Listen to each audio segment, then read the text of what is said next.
astronauts to the moon. This is a Reader's Digest version containing many of the interesting parts of the Flat Earth theory. For those who have already started seeing things with new eyes, it will be mostly a recap, but there could be a few new angles you haven't looked at. For the rest of you who are new to this, the first question is invariably, is this a joke? Because it's a joke, right? And that's where we start, because it's one of our two basic childhood facts. 1 + 1 = 2, and the Earth is a globe. We're taught this before almost everything else, and that right there should give you a clue on how serious this secret is. But for those who have forgotten their history, here's the modified Men in Black version. For the first 4,000 years of our civilization, we believed that the Earth was a flattish disk, surrounded by a solid dome barrier called the firmament. All of the 5 major religions had their own version of this, and the churches enforced the belief. Then, around 1514, a man named Copernicus created a new model of the world. He stated that if the Earth was spinning around 1,100 miles an hour and circling the Sun at 60,000 miles an hour, the world was then round. And while the math more or less worked, there was a problem. It was 1500, and the technology to prove such a theory wasn't there. The first balloon to carry people wasn't invented until 1760. Sailboats were the only travel over water, and the fastest thing on land was a horse. But the new worldview was promoted and took hold. The religions adapted to handle the new reality, and life moved on. More importantly, the globe model was quickly introduced into the education systems. Over the next 500 years, the challenges to this model faded, to the point where the globe was accepted as universally as physical laws such as gravity. Read that again if you didn't absorb it. For 20 generations, people believed that the Earth was round because there was a globe in every classroom they sat in. There was no proof. Hundreds of years went by, and still civilization had no way of proving the theory. Planes were invented around 1900, but until 1957, nothing could go high enough to give a true perspective of where we lived. And that's when everything got strange. The United States and Russia both sent up rockets high enough to take decent pictures, and what they saw scared them a great deal. How do we know they were extremely concerned about the sky? Because the US and Russia immediately started firing nuclear weapons straight up, and they kept firing for the next 4 years. A few things to keep in mind here. First, this was now 1958. Nuclear weapons were very expensive and hard to come by. These also weren't those nominal yield 20 kiloton toys we used on Hiroshima. This was high kiloton to low megaton, and we couldn't get them up fast enough. And the strangeness continued in other places. In 1959, only a year into the atmosphere bombardment, 10 nations, including the United States, made Antarctica off-limits to any colonization. A treaty was put in place and to this day remains intact. Over 50 nations now have signed off on this treaty. Do you know any treaty that has lasted that long between all industrialized nations? Moreover, do you know any piece of real estate in the world that is owned by no one? You would think at the very least one of the large oil companies would use their huge financial resources to explore this region, and yet they don't even petition the idea. The short version of the discovery is this. By 1958, the military had discovered the very solid upper and outer edges of our world, and had to create a way to put up "Do Not Enter" signs without looking obvious. It was tricky, but if there is one thing I have learned about the authority, it's that nothing is left to chance. Most of the work had already been done for them, so their job was primarily in the details. The sky part of the dome was much higher than commercial air traffic, so the only thing they had to worry about there was the space program, which is immediately militarized. The outer border had the natural benefit of not only an extensive ocean, but a scaling decrease in temperature and a steady increase in iceberg frequency to discourage ships, all leading to a permanently frozen landmass that could not be used for any form of agriculture. This ocean and ice layout had worked well for thousands of years because the technology of the current civilization didn't evolve quickly. Sailors avoided cold weather seas whenever possible, and oxygen levels get low enough to harm people, even on high mountains. The brilliance of the design comes in the simple fact that human males are corrupted by power. Corruption so total, in fact, that they would rather hide the world itself rather than risk their power on it. You could theorize that kings and popes were told of the world a long time ago. Maybe an ancient scroll or book. Perhaps an interdimensional being told the tale of what the world looked like. But this was all but dismissed because even the most powerful leaders of the day couldn't reach the borders. And if they couldn't, what chance did the general public have?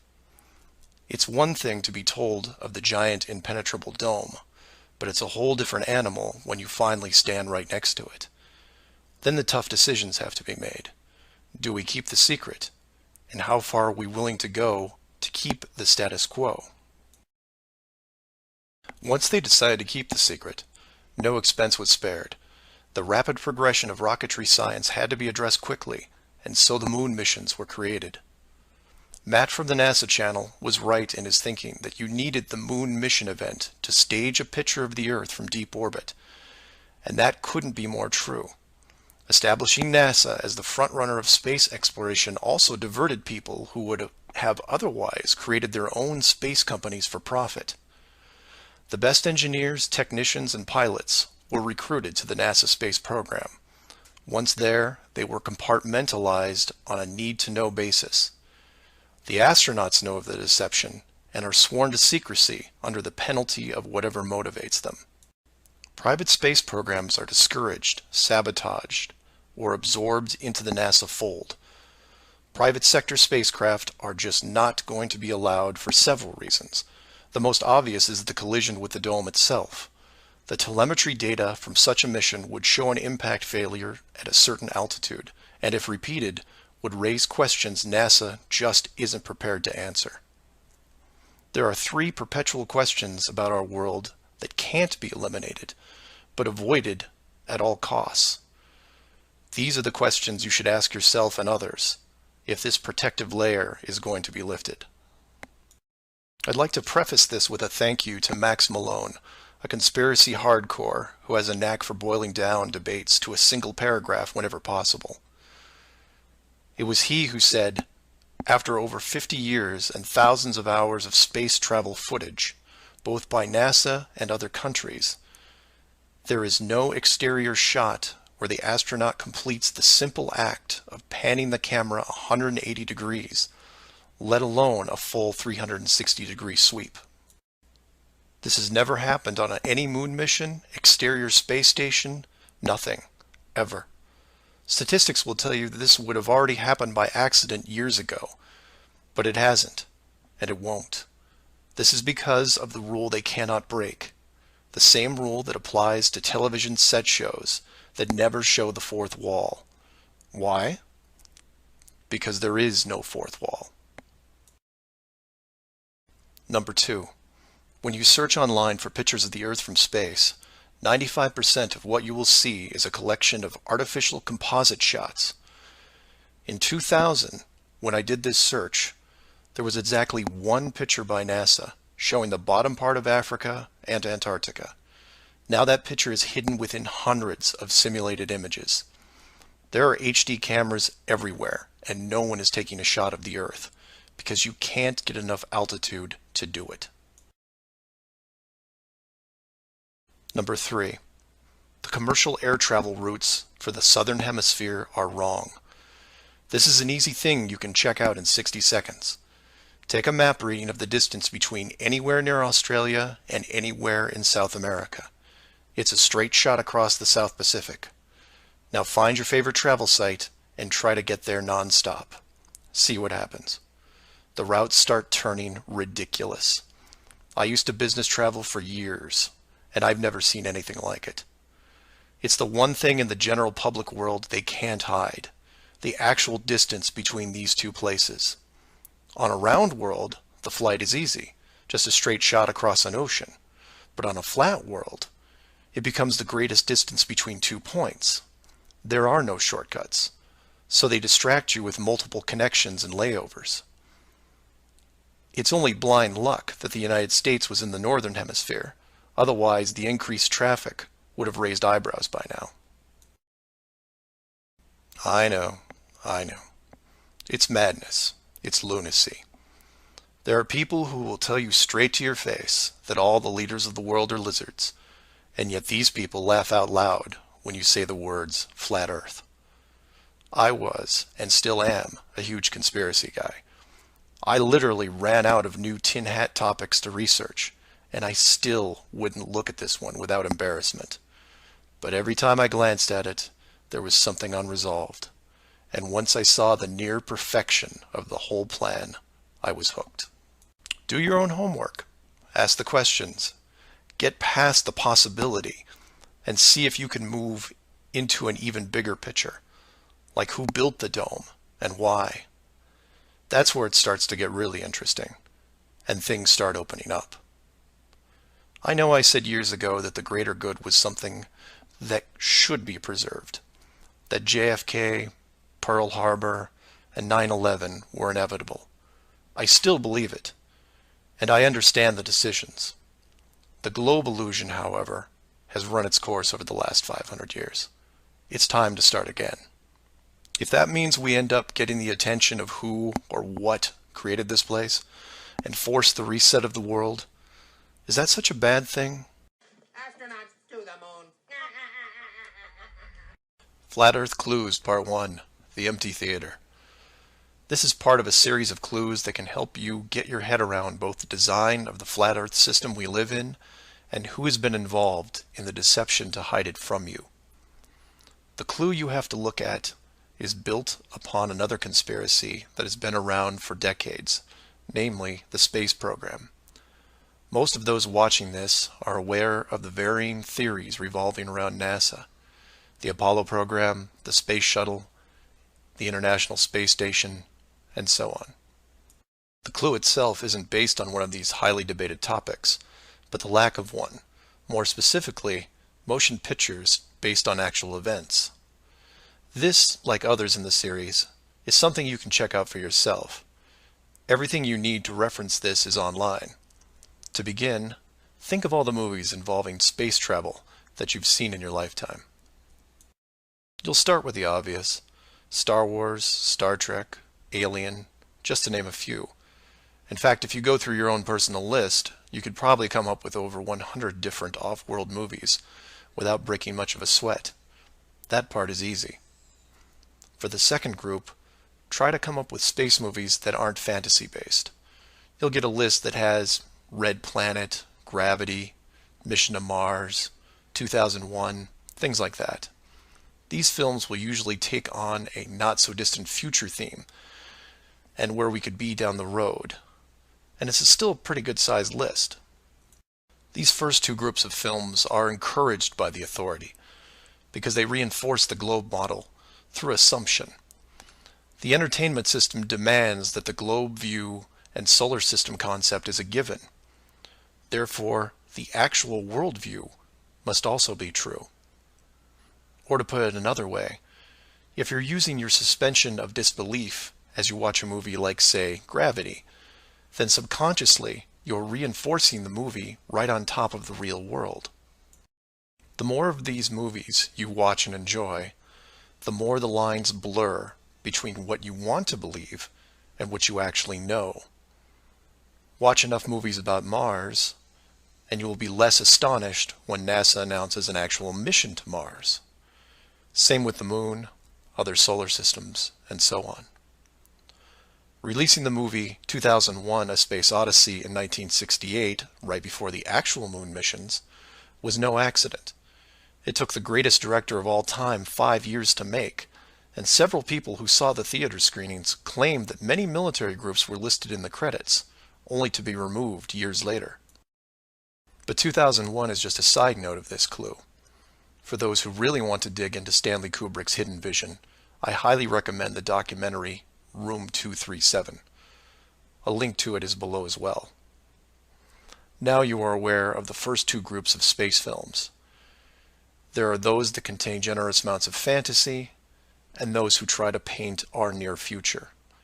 These two groups are easy to find. The third group is a challenge, and again, that's where things get interesting.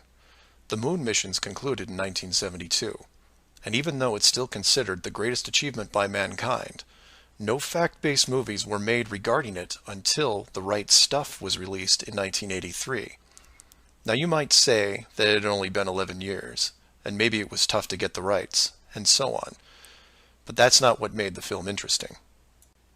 The movie ran extremely long for 1983, coming in at 3 hours and 12 minutes. It was an exhaustive look at the astronaut selection process, the competition, and the training facility itself. But when the credits rolled 3 hours later, chronologically, they had only gotten to the low Earth orbit missions. Just for fun, Google The Right Stuff movie and see how many spacecraft you can find. It won 4 Academy Awards and did a great job at the box office, but the Apollo missions were never touched. The only other major motion picture that involved the actual moon program was Apollo 13 in 1995, a full 12 years later. Apollo 13 only covered a single moon orbit and no landing or close-up reference to the previous missions below them. And after 1995, that was it. Nothing. Hollywood is known for leaving no stone unturned, with reboots and sequels to nearly everything. Yet in almost 60 years, there has never been a single moon mission movie based on actual events. Hundreds of science fiction films reference in it. Everything from Superman to the Transformers. But literally nothing that covers the moon's surface. 6 complete moon missions involving multiple vehicles, moon buggies, playing golf, and no one wants to touch it. Now, to be fair, there was a TV miniseries in 1998 covering the subject. It was produced by Tom Hanks, who got involved after starring in Apollo 13. There has been no professional production of any kind since then. Again, just for fun, Google From Earth to the Moon TV series and see what you find. The why is easy, and the clue revealed. If Hollywood makes a movie about the moon landings, and it's indistinguishable from the real thing, then how do you know which is real? It raises some subtle questions involving stage technique and how long they've been in place. If Hollywood could fake it now, then when did they first have the ability? There is one other movie which stands out, and I mention it because I can't believe it ever got made, is Capricorn 1. The film's plot involved the faking of a Mars mission and how it could be accomplished. In short, it's part of the Conspiracy World Bible. I highly recommend it, and the link is below. To summarize, all space movies are encouraged by the authority, except for the ones that are based on actual accounts. Those are not allowed. The moon program has been buried in entertainment because the moon cannot be reached. It's either outside the barrier or just a highly rendered image, like any planet you see when entering a video game. The world is flat, and this is just one clue. So do some of your own research and ask questions. Astronauts to the moon. Flat Earth Clues, Part 2, The Bird Wall. This is part of a series of clues that can help you get your head around both the design of the flat Earth system we live in and who has been involved in the deception to hide it from you.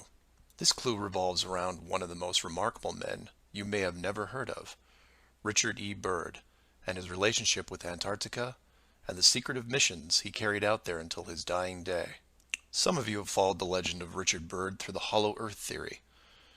We aren't going to be covering any Hollow Earth in this video, but instead focus on the man and his involvement with the South Pole.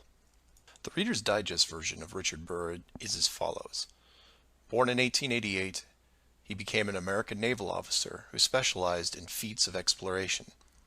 He was a pioneering American aviator, Medal of Honor winner, polar explorer, aircraft navigator, expedition leader in the worst environments in the world, and the youngest admiral in the history of the Navy. In addition, his list of awards takes up several pages in Wikipedia, including 3 ticker tape parades in his honor. In short, he was Indiana Jones on steroids. Some people will say that Roy Chapman Andrews was the real Indiana Jones, and you might be right. But Richard Byrd beat Indy 6 days a week and twice on Sunday. I mention all his accolades to paint a picture of credibility and trust. The governments of the United States and the world trusted his judgment and leadership, and took advantage of every chance they had to put him in charge of special missions. The first large-scale mission was an expedition to Antarctica in 1928. This was noteworthy because even though he had just flown over the North Pole in 1926, all expeditions from 1928 on were focused on the South.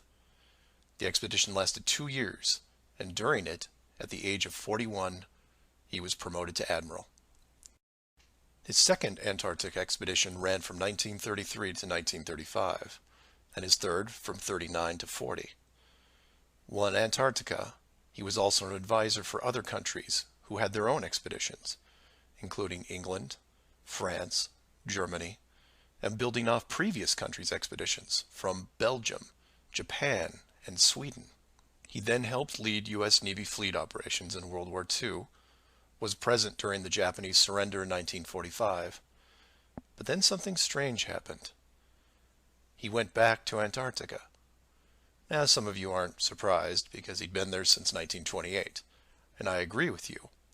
It's the how that's interesting here. His fourth trip to Antarctica wasn't an expedition. It was a military operation called Operation High Jump. Commanding an entire aircraft carrier group that included 13 support ships, Admiral Byrd led 4,700 men to the South Pole, for reasons that are still shrouded to this day. Some say they were chasing the remaining Nazi fleet, even though Germany had surrendered a full year earlier. Others say there was a Nazi base established in Antarctica during the war, when Admiral Byrd was absent. None of these theories are important for this video. What we do know is that the U.S. had sent an excessively large military force to the ice, all under the guise of peaceful intentions. During this operation, Admiral Byrd told a Chile newspaper this: "The most important result of his observations and discoveries is the potential effect that they have in relation to the security of the United States. The fantastic speed in which the world is shrinking," recalled the Admiral, "is one of the most important lessons learned during his recent Antarctic exploration. I have to warn my compatriots that the time has ended when we were able to take refuge in our own isolation and rely on the certainty that the distances, the oceans, and the poles were a guarantee of safety." After the operation, Admiral Byrd toured the States and gave interviews, the most interesting of which is a national television show in 1954 called The Longines Chronoscope. A horrible name, but a decent show. I've added a segment of it at the end of this video and linked it in the description. During this television interview, he first spoke of an area beyond the South Pole as large as the United States, which no one had set foot on yet. He then went on to say that there would probably be expeditions year after year because the U.S. government had really become interested. The interviewers then probed as to why the interest in the South, when any perceived military threat from Russia, keep in mind this was 1954, would be from the North. He went on to say that it was the most valuable and important place in the world for science. It involved the future of the nation, an untouched reservoir of untapped resources, including coal, oil, minerals, and uranium. He added that at the time of the interview, there were 7 nations currently engaged in Antarctica, including Russia, Australia, Argentina, Chile, and New Zealand. During the interview, the Admiral talked about planning the next military mission to Antarctica. It was called Operation Deep Freeze and ran from 1955 to 1956. The mission was completed, and he supposedly returned home. Now this is where you come in and say, so what? And normally I'd agree with you, except for what happened next. Nothing happened next. The missions just suddenly stopped, and that was it. No other expeditions, military or otherwise, were conducted on the continent, ever. Then a treaty was put in place banning any country from doing basically anything. The end. And if you're wondering what you're missing, it's this. Admiral Byrd goes on television, says that this massive body of land, most of which sits on a plateau 2 miles high, is rich with every resource you could ever want, energy rich, pristine, with no indigenous population or plant life, and every country that has sent teams is ready to carve it up like a big turkey. Not to mention, there's an expanse of land larger than the United States they haven't even looked at yet. And out of the blue, everyone just calls the whole thing off? There are no environmentalists in 1959. This is land of diner food and 20-cent gas. I'm calling total BS on this one. The dollar value of the initial resources find would have fueled armies of greedy companies. So what happened? They found the edge, that's what. And the last thing they were going to do was let unsupervised companies near it, regardless of the money. Even if it was hundreds of miles away, you couldn't allow resource corporations even into a safe area, and then years down the road as they expanded, tell them, oh, sorry, you can't go beyond this point. When the companies would ask why, what would you tell them? And now the interior of Antarctica is off limits, with no revisions until the year 2041. You can take tours of the outer islands, but there is a hidden line, enforced by the military, that you will not be able to cross. Because the interior is actually the exterior edge. It's there, it's hidden, and it's protected. The Earth you live on is flat. So do some of your own research and ask questions. Please feel free to email me at msargent23@comcast.net or 303-494-6631. Our very distinguished guest for this evening is Admiral Richard E. Byrd. The North Pole used to be a no man's land, but these are the days when, by buying a ticket on a commercial airliner, you can fly across the North Pole and drink a cocktail at the same time. Yet only 70 or more years ago, about 35 years ago, our guest tonight found out whether there was any land north of the North American continent. He made that first discovery flight, and I must say that Admiral Byrd, our guest tonight, is not only our greatest living explorer, but he's been an inspiration to countless Americans. Admiral Byrd, you've been to both the North Pole and the South Pole. Is there any unexplored land left on this Earth that might appeal to adventurous young Americans? Yes, there is. And not up around the North Pole, because it's getting crowded up there now, because they find out it's really usable, not only to live in, but militarily. But strangely enough, there's left in the world today an area as big as the United States that's never been seen by a human being. And that's beyond the pole on the other side of the South Pole from Middle America. And I think it's quite astonishing that there should be an area as big as that unexplored. This is a tremendous So challenge. there's a lot of adventure left down at the bottom of the world. Admiral, an expedition to which I believe you're the advisor is now en route. What is that expedition doing? Well, that's the icebreaker Atka, and it's a reconnaissance expedition. It's going down to the South Pole area to make certain observations and to look for some bases. They will be back in April, and they will report back, and upon the information we get from that undertaking, we will base the bigger expedition that's to follow. Is that very definitely planned, or is that... That is being planned right now. So I'm willing to say to you that there will be a number of expeditions that will follow, I think, year after year, at the bottom of the world, because the government has really become interested. Well, Admiral Byrd, I can understand, I think everybody can, the interest in the North Pole because it's so near our greatest challenger, Soviet Russia. But why this interest in the bottom of the world? Nobody living down there, is there?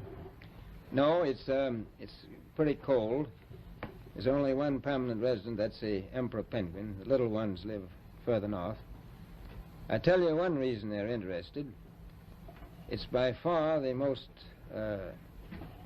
valuable, important place left in the world for science. That's why the scientific groups all over the nation are really interested. But more important than that, it has to do with the future of the nation, those to come after us, or even during your lifetime, because it happens to be an untouched reservoir of natural resources. And, you know, as the world shrinks with an ever-increasing acceleration, far-flung places, once useless, like we thought the North Pole was, and no man's land, become very useful.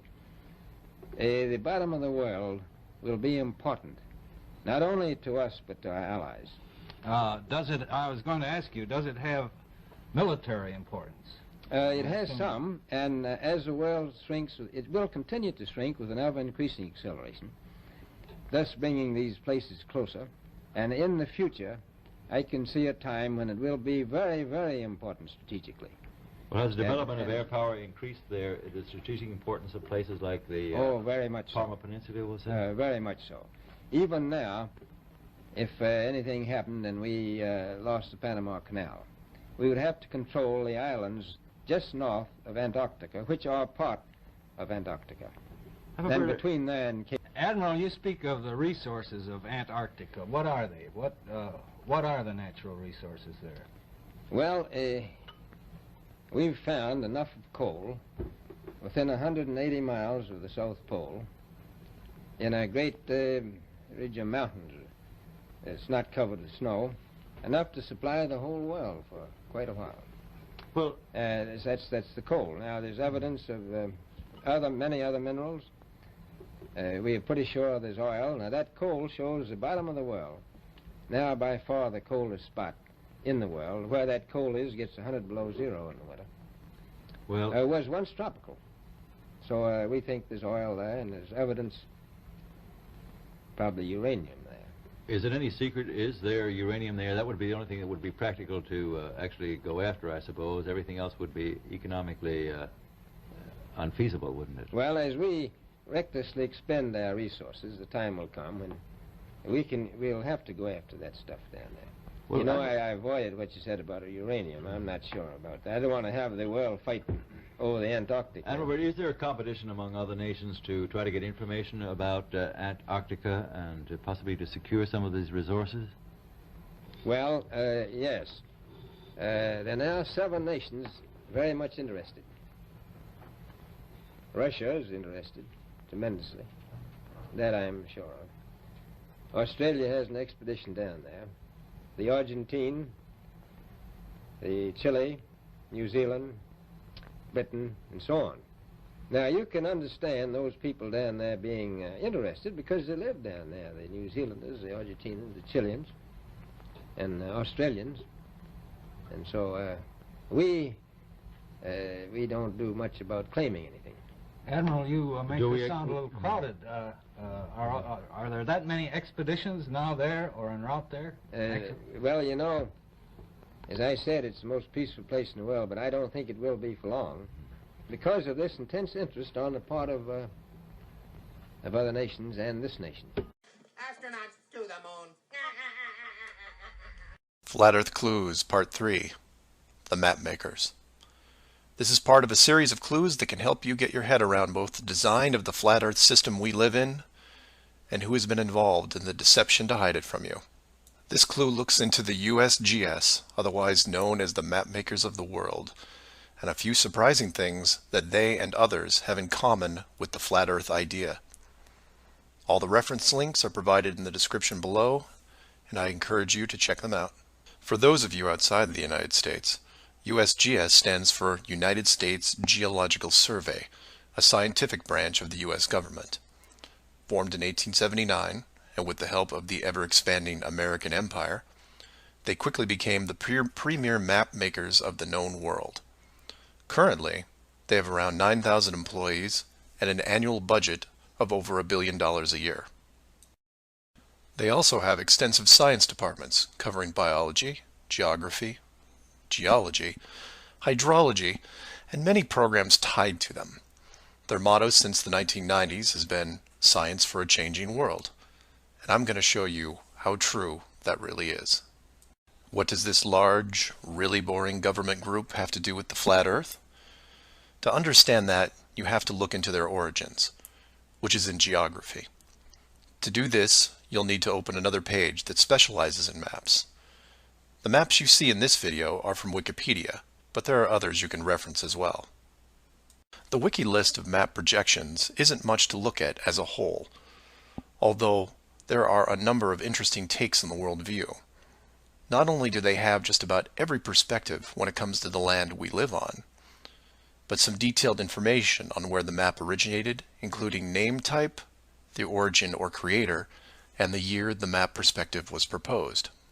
Now some of these will be very familiar, especially the ones that you would see on your classroom wall.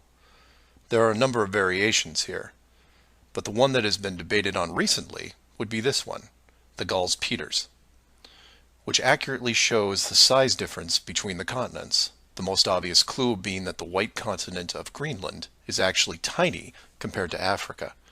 But I digress. If you keep going down through all the different shapes, you'll get into circular maps, but only one of these is a top-down perspective that shows the continents in the center surrounded by an unbroken ring of ice. In Wiki, it's called the azimuthal equidistant, and just to make it easier, I'm going to abbreviate and call it AE for short. Why is this map so interesting? Well, if you're looking at the Wiki page, you'll spot a few reasons.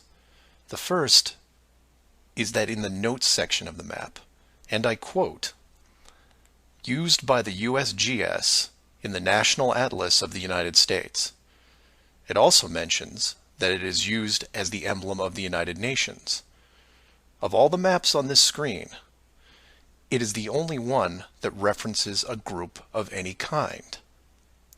And if you keep this page open and navigate over to the Flat Earth section of Wiki, you'll notice towards the bottom of the page a similar map. I've referenced it here, and you can tell quite easily it's identical, but not referenced or linked as the AE model. To make things even more strange, we go back to the USGS model, and you see that it was first proposed 1,000 years ago, and you may think, well, that's a bad link. So you compare it with the person who proposed it, and you get this guy, Al-Biruni. Who was Al-Biruni? Well, he lived around 1,000 years ago and was considered one of the greatest scholars of his era, schooled in multiple sciences. Have you ever heard of him? I hadn't. Maybe it's multiple bad references in Wiki. Well, no, because NASA knows who he is and named this moon crater after him. So why is the USGS using a version of the world map designed by a 1,000-year-old Persian scientist? Because it's correct. That's why. So to be clear, let's compare them again. The United Nations flag, the USGS official map of the Earth, and the Flat Earth model. All identical, but one isn't recognized and instead ridiculed as an outdated look at the world. And this is one of those political quandaries that the authority gets stuck in. The short version is this. The government is on the same page as the Flat Earth, but they can't admit it, even in confidence. We know the Earth isn't flat, they say, but it really is. We know you use the same map as we do, but ours is just an image. And anyone who says differently is obviously crazy. It makes you wonder how long the USGS has been using that model as an official reference. The United Nations started using it for their logos in 1945, and then made some final adjustments in 1947. And the UN flag also raises a few questions, like, why isn't Antarctica represented on the map? Is it supposed to be assumed in the outer circle, or perhaps the spiky olive branches on the outside? They don't mention it anywhere online. And this is what I like to focus on, the gaps, the holes in the plot, the unanswered questions. the USGS using the same map as the flat Earth, but not saying why, not recognizing it, or that you can't link the very same image from the Flat Earth Wiki back to the actual AE definition of the projection. The authority figured out in the 1950s all of the borders of our enclosed world, and have done a great job hiding it over the decades. But the world's a complex place, and there are clues out there just lying around. I think it's time you saw some of them. Astronauts to the moon. Flat Earth Clues, Part 4, Shell Beach. This is part of a series of clues that can help you get your head around both the design of the flat Earth system we live in and who has been involved in the deception to hide it from you. This clue covers the near-perfect design of the flat Earth model and will break down some of the logic behind the decisions made. It sounds like a big task, and it is, but to start, let's look at something small, like this little guy. Take an ordinary mouse and put it into a glass cage. It doesn't have to be a mouse. It could be a snake, a lizard, an insect. It makes little difference for this exercise. People identify with mice because they're used to seeing them in lab experiments. Mice also don't have any sinister connotations. They're seen as relatively innocent and benign, the perfect test subject, as it were. I have yet to meet anyone who has a bias against the lab mouse. So the mouse goes into the box for the first time, and the reaction is always the same. It explores its surroundings, and more importantly, tests the barrier around it, probing for exits or potential exits. The mouse inspects every inch of its new glass home, and at some point settles into the acceptance that the walls are indeed solid, and that it may be there for a while. Every so often, it will repeat the process, again checking the boundaries of the cage, just in case something has changed. What it doesn't do is act like it would in the wild, because it realizes that it's in a form of captivity. The glass box doesn't even remotely resemble its natural environment. You could put this box in the middle of a forest and the mouse may feel slightly better about its situation, but it still knows that it's been trapped against its will, and will settle into a non-native lifestyle. You could take all the other small animals that could be substituted for a mouse, the snake, the lizard, the insect. It makes no difference. The result will invariably be the same. Repeated probing for escape routes, then acceptance. Take the same animal and now put it into the middle of a 100-mile square wildlife preserve, surrounded on all sides by a similar type of glass enclosure. The creature doesn't even bother to rush the size of the preserve and start testing the boundaries, mostly because it's out of visual range. It could be days or even weeks before it even encounters a single fence. The animal's routine is spent doing what it normally would do. It eats, it sleeps, it breeds. It does everything that it would naturally do in the wild. If one day the animal approaches the fence, there might be some curiosity, but any anxiety is quickly resolved by just turning around and heading back into the vast expanse from which it came. The fence does not pose a potential problem for the animals in the preserve because it is so small compared to the expanse they live in, and dwelling on it doesn't hold any interest. We're assuming here that the fence is high enough to discourage flying creatures as well, deep enough to stop burrowing classes, and if you want, reaches the floor of any nearby bodies of water, stopping any clever aquatic types. The point here is that all creatures great and small inside a giant wildlife preserve, when encountering the fence, wouldn't care. They would all in their own way just shrug and move on with their lives.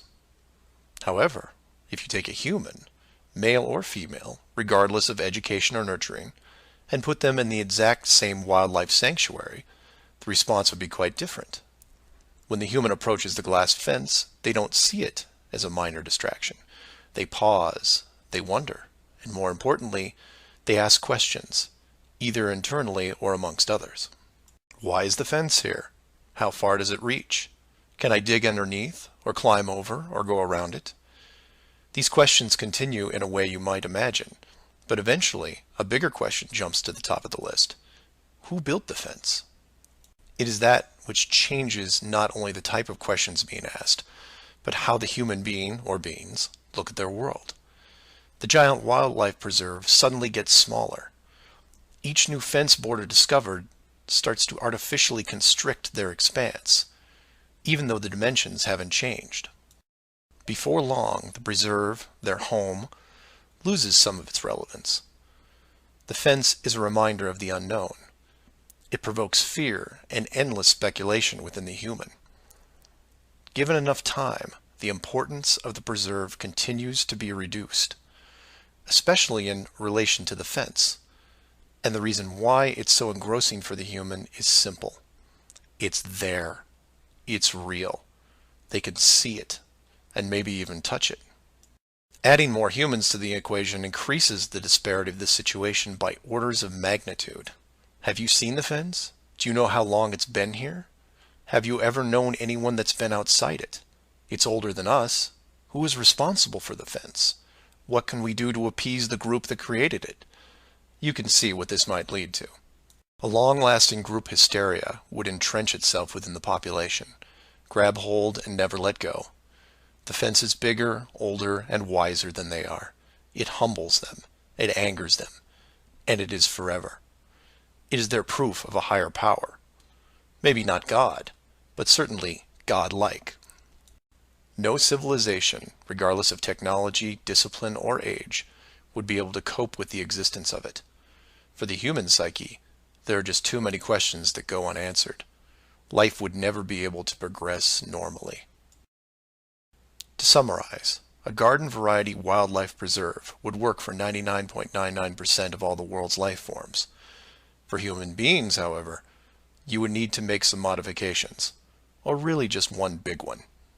So let's take a look at a few examples of how this could be accomplished, and from there expand it. The first failed example can be seen in the 1998 movie Dark City. This is a good starting point to get you in the right mindset. The premise here is that an advanced race creates a small flat earth area, complete with a traditional dome. The design, however, is initially flawed in that they built the city all the way to the outer edge, leaving no room for error. To compensate for this, they altered the memories of the human population on a regular basis, therefore repressing any long-term investigations. However, in movies, there are always anomalies, like the police officer who realizes that even though he remembers visiting a place called Shell Beach, there is no way to reach it, because Shell Beach is outside of the flat world and never existed. He just keeps going around the circular city that has no exits. In the end, another man, the hero of the movie, makes it to the edge, steals the advanced race's power, and creates an ocean, which really should have been there in the first place. Move from there to a movie released only 4 months later called The Truman Show. Inevitably, all flat earthers have to take a hard look at this movie from a technical point of view. The movie follows the same lines as Dark City, but in a much more relatable premise, that of a giant television stage built so that the outside world can watch a person go through his life without any knowledge that he is living inside a flat world, surrounded by a physical dome. The movie is interesting on several levels, including construction. Using their existing model of a small town, bordered on one side by a large lagoon and wilderness, and the other a seemingly expansive ocean, while better than Dark City, still had its flaws. For one, it was less than 20 miles across, and even though Truman's desire to explore was repressed, there was still a chance that he would venture to the outer edge, which is where the movie ended. But for the most part, it worked. Truman believed the entire scenario because he was born into it, and then lived 30-plus years without any reason to doubt where he was, which could be said for any of us. If it wasn't for the, and we'll say movie mistakes, that the studio fell victim to, then the show would have never ended. And this then raises hypothetical scenarios like, how many kids like Truman could you have raised inside that dome? 10? 50? Now, logistically, you can see how it might be problematic in keeping tabs on that many kids, especially as they got older. But with enough sleight of hand, it could be possible. A fictional situation just like that was made into the 2004 movie, The Village. And even though it turned into one of those M. Night Shyamalan plot twist things, the premise was very feasible. A wealthy group of idealists buy a large parcel of land in an existing wildlife preserve, create a small town from the 1800s, and raise children there.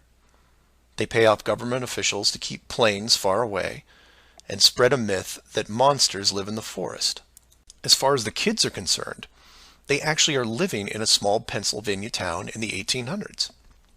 And being born into it, why wouldn't they? If the story continued, eventually the elders that founded the town would all pass away, leaving the children to pass on the legacy, free from any burden of guilt that their world was not what it appeared to be. And keep in mind, this was done with very little land manipulation and no dome. This then circles back to how many actors the fictional Truman Show really needed to hire. Other than the leads who did product placement, the rest of the town could actually just live their lives like anyone else. Use phone lines to call outside, go to restaurants, watch television at home, and so on. But again, I digress. Assuming the technology was possible, how many people like Truman could you keep in a dome the size of, say, a state that was hundreds of miles across? Probably thousands. If you kept expanding the size of the dome to a few thousand miles, well, then you're talking millions. But when it gets that big, something interesting happens. You don't need the actors anymore. Start it up like The Village, and within just a few generations, everyone is oblivious.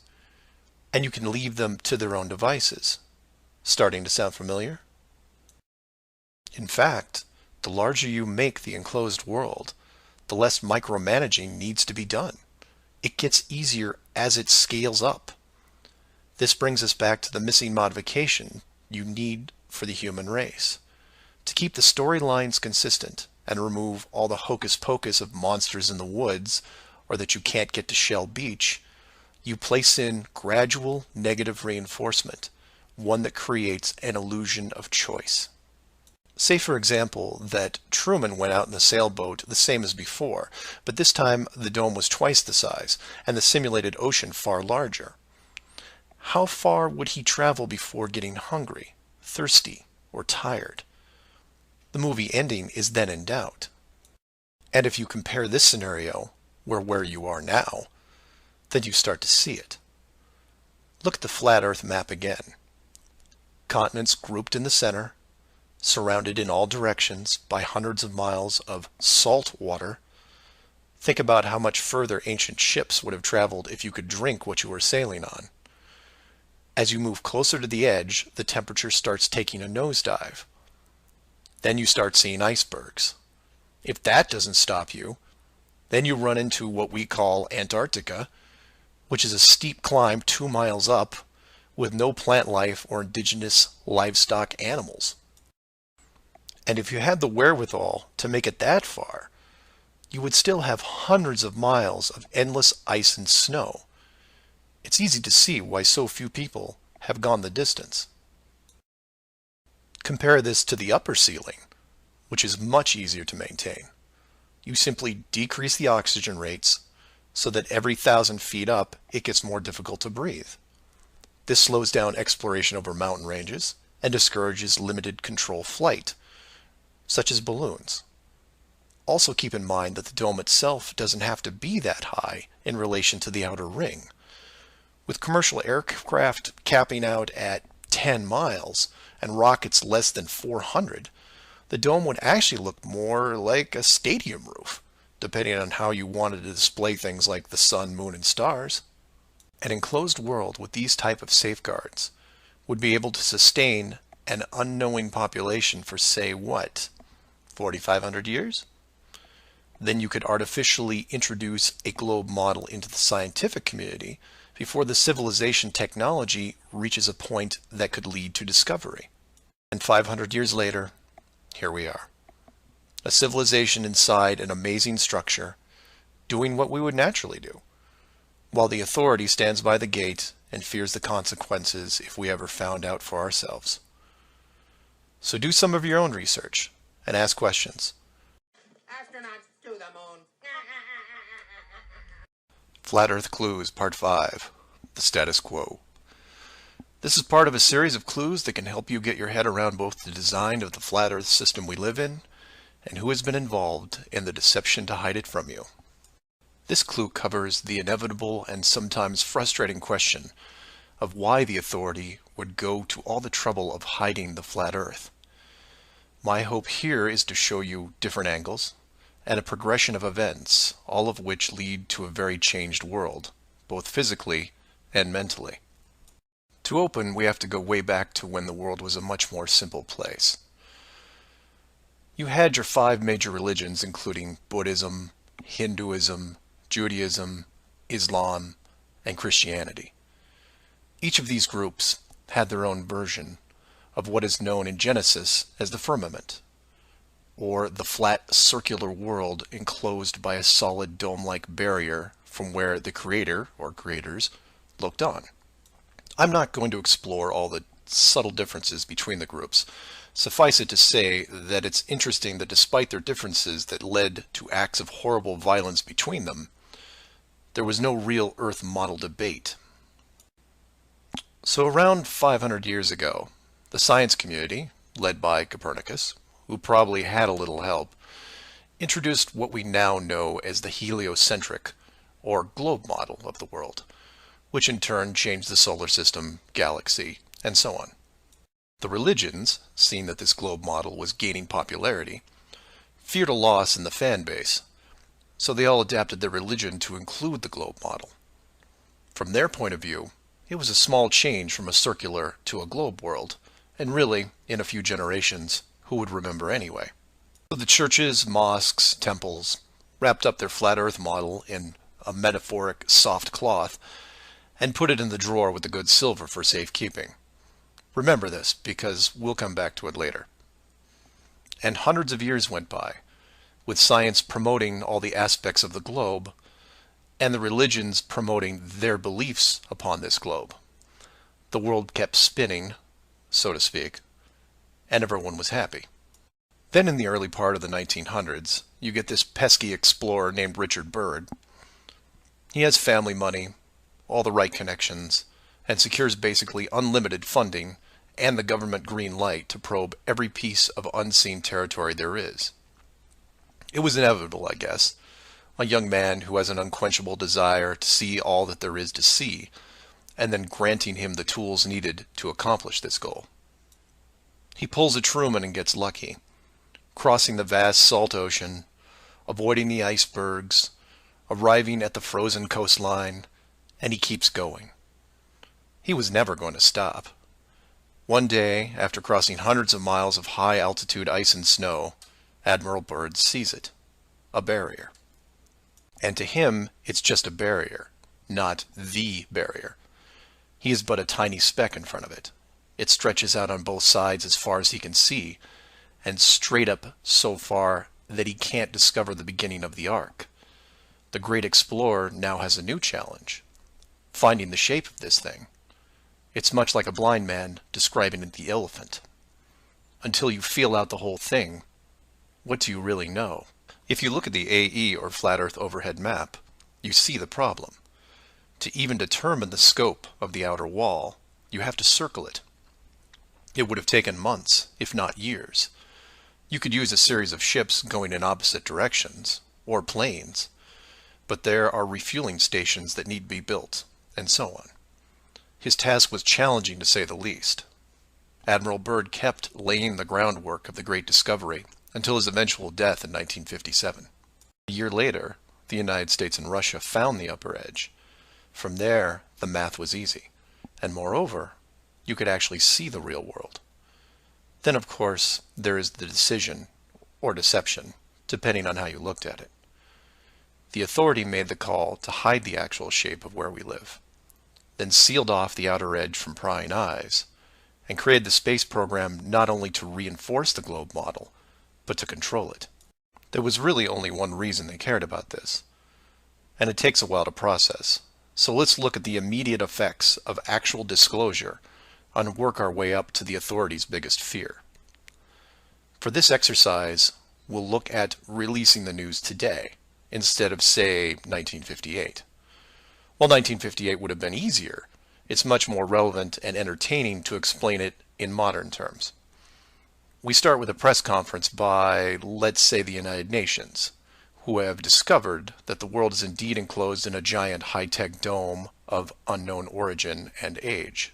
The public reacts with wonder and awe, trying to take in the sheer scope of this announcement. Facebook crashes, Twitter crashes, entire mobile networks crash. It's like hitting a beehive with a sledgehammer. News organizations around the world send teams to the outer edge to confirm the finding, and the general public is glued to their media devices. That's the good news, the excitement, the revelation, the positive shock. Then the bad news starts coming in waves, some of which you might not expect. The first is the immediate disbanding of NASA and all other world space programs, for obvious reasons. Most governments will secretly pardon these groups and keep them immune from class action lawsuits, the lawsuits themselves coming from NASA investment groups, claiming fraud. Regardless, everyone at NASA, despite their good intentions, is out of a job overnight. And this is where you would say, good, they deserve it. About time they stopped lying to everyone. Oh, but it doesn't stop there, because every contractor and subcontractor that are exclusively tied to NASA, they have to shut down as well. Fine, a few thousand jobs lost, no big deal. And the ripples continue to spread, some bigger than others. Observatories all over the world closed their doors, and the reasoning is this. If you've been looking at the ceiling for decades and couldn't tell it was a ceiling, then what good are you? Every university in the world that has an astronomy or astrophysics program, well, they don't anymore. Stephen Hawking, his book writing days are over. Carl Sagan, no more Nova in syndication, I guarantee it. Those professors are going to have to retool their skills and be prepared to answer one giant question. How did you not see it? Weren't there clues? People start finger pointing, and it will continue for years. And still my fellow flat earthers will say, well, hell, that doesn't sound too bad. So some nerds around the world lose their jobs. So what? You don't get off that easy, is what. The finger pointing at the now defunct NASA will then turn to finger pointing at the government, who directed the whole thing. This is where we run into some dangerous ground, involving things like the Ark of the Covenant, the Holy Grail, and the Ring of Power. And you say, you lost me. I was with you until you started bringing up religious artifacts from movies. And you're supposed to be lost.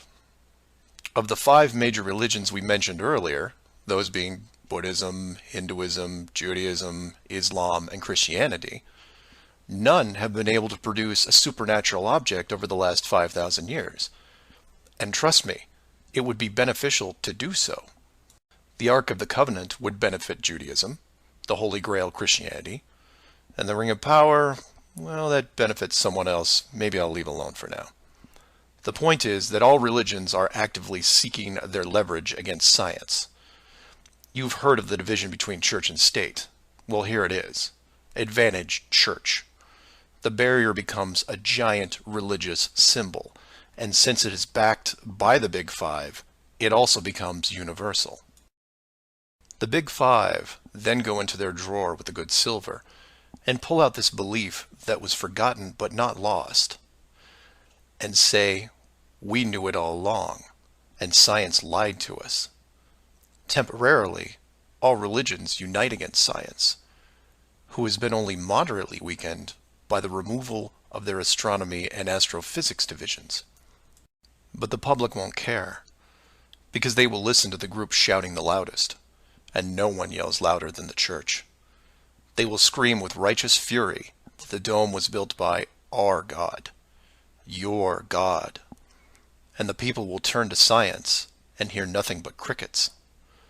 And that's where the world changes, because in times of great stress, the public will want words, and while religion has no shortage of them, science simply is incapable of taking leaps of faith. I'll take a glass half full approach and say that anyone listening to this is probably an intelligent, rational person, one who can make informed decisions outside of the conventional doctrine. But for every one of you, there are hundreds, if not thousands, of mouth-breathing troglodytes who will not walk but run to the respective house of religion and say, "You were right about this. What else can you teach me?" This is what fills the current authority with pause. The unknown response to that question. Will religion take the high road and work with what remains of science to discover the truth? It's possible, I suppose. It's also possible that religion will combine this technologically advanced society with a revitalized and aggressive doctrine that then transforms daily life into something that makes the book 1984 seem like a Saturday morning cartoon show. I'm hoping that mankind will prove me wrong, but so far, that isn't the case. Astronauts to the moon. Flat Earth Clues Part 6. Depth Perception. This is part of a series of clues that can help you get your head around both the design of the flat Earth system we live in and who has been involved in the deception to hide it from you. This clue looks into the inevitable design question below the surface, or more specifically, how thick the flat Earth design would need to be. To start, let's quickly recap the design features so far. A basic dome structure made up of advanced high-density material, thousands of miles wide, and at least 100 miles in height. The ceiling of said structure being projected upon by an ultra-high-definition system using super LED technology and a combination of 2D and 3D imaging to simulate all celestial bodies, including sun, moon, stars, and so on. This ceiling is then protected by a scaling decrease in temperature and oxygen levels to the point where human life isn't naturally sustainable above 4 miles. The lower surface of the dome structure consists of an organic layout of continents grouped at the center, ensuring that no land bridge exists to the outer ring. This is then surrounded by hundreds of miles of salt water in order to limit sea travel. The salt oceans are then adjusted with a scaling decrease in temperature as the outer area is approached, to the point where salt water freezes, forming icebergs, further reducing sea travel. The outer ring is then elevated to a height of 10,000 feet, reducing oxygen levels, and a buffer zone of 300 miles is created. This zone is devoid of all life forms that could be used as food, further discouraging land travel. That all sounds pretty good, but we left out one thing: depth. Keeping human beings away from the ceiling is easy, because it requires higher technology. Protecting the outer ring is a little more difficult, but can be accomplished with layers of negative reinforcement. Protecting the actual common ground is a different challenge, because digging is basic. Everyone knows how to use a shovel, and most construction requires a generous amount of digging. In addition, natural resources such as coal, oil, minerals are harvested through large-scale digging operations. So it's safe to say that any human population is going to be digging a lot of holes, because it's easy and it's necessary to continue their way of life. That being said, how thick would you need to make the flat Earth model so that people didn't accidentally dig their way through? You could use the same method as the outside barrier and create a series of undesirable layers, ending in a solid barrier. But the ever-expanding increases in general population would create an unnecessary risk. If the bottom of the flat Earth was composed of, say, an unbreakable material, this would pique the digger's curiosity, and if repeated all over the world, would raise suspicions of design. While a solid barrier works at the end of a frozen wasteland where no one is venturing, or allowed, it doesn't do much if it's found in a mining quarry or someone's backyard. For that, you need something that hasn't been used up to this point: a scaling increase in temperature, all the way to an ignition flashpoint and then beyond.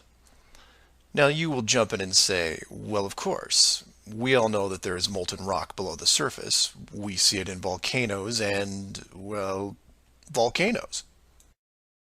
Yes, you do. And we've all seen the cross-section diagram of the globe Earth, which shows ever brighter bands of molten structure and so on, which is why I included the wiki link in the description that covers the official view of the Earth's structure. And I quote, "Scientific understanding of the internal structure of the Earth is based on observations of rock in outcrop, samples brought to the surface from greater depths by volcanoes, analysis of seismic waves, measurements of gravitational and magnetic fields, and experiments with crystals at pressure and temperatures characteristic of the Earth's deep interior." In short, they have no clue on what's below them. None. In fact, the deepest holes ever drilled, which I've also linked in the description, only go down 8 miles. To repeat, no one has gone below 8 miles anywhere. And every drilling survey is the same, a scaling increase in temperature to the point where drill bits stop working. And you come back and say, but volcanoes.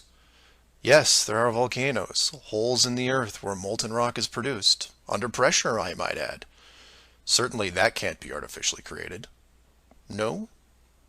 We can melt rock right now. It's called a smelting plant. What do you think your car is made out of? Melted, reformed, and polished rock. We have the technology to do this. It all comes down to scale.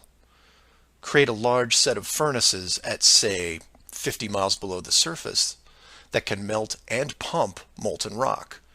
And you say, what would the furnaces be made out of? Oh, I don't know. How about the same dome material that can withstand nuclear weapons? So you take the molten rock, locate a few random access points on the surface, and the rest comes naturally. Volcanoes also reinforce the Earth structure model that the molten rock goes all the way to the core, which then in turn reinforces the globe model, and then we're back to where we are now. A smoldering globe flying through space at high speeds that from a design standpoint makes no sense. So how thick would the flat Earth model floor need to be? Oh, for common use, say less than 100 miles, similar to the ceiling in scale. Large heat generators placed in a pattern, a thin layer of molten rock 10 to 20 miles down, which is really just a geologic pipe system to help with the generation of terrain. And there you have it. An efficient way of discouraging all those digging humans from reaching too far, combining a physical barrier with a mental one. 8 miles down and you're going to tell me what the entire core looks like? Give me a break. Astronauts to the moon. Flat Earth Clues, Part 7, The Long Haul.